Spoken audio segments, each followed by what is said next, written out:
ഏത് അവയവങ്ങൾ കടഞ്ഞാലും കടയാത്തൊരവയവം നമുക്കുണ്ട്. അത് നമ്മുടെ നാവല്ലേ.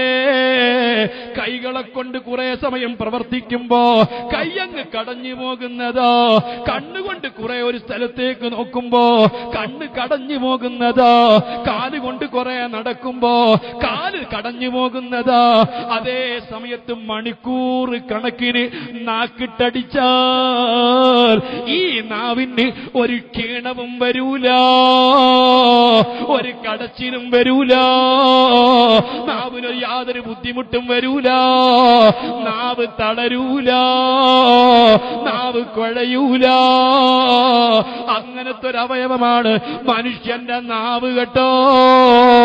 അതേ സമയത്ത് പ്രിയപ്പെട്ട സഹോദര, ബുദ്ധിയുണ്ടോ?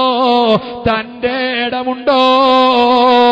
ഈ നാവ് ചലിക്കണമെങ്കിൽ, ഈ നാവ് മിണ്ടണമെങ്കിൽ, ഒരക്ഷരം നിന്റെ നാവ് കൊണ്ട് പറയണമെങ്കിൽ ഈ നാവിന്റെ മുകളിൽ തുപ്പുനീര്, ഉമിനീര് വേണേ. ഉമിനീര് വറ്റിപ്പോയാൽ നിന്റെ നാവിലുള്ള, നിന്റെ വായിലുള്ള ഈ ഉമിനീര് വറ്റിപ്പോയാൽ ഒരക്ഷരം മിണ്ടൂല, മിണ്ടാൻ കഴിയൂല, ഭക്ഷണത്തിന്റെ രുചി അറിയൂല, കഴിക്കുന്ന ഭക്ഷണം ദഹിക്കൂല.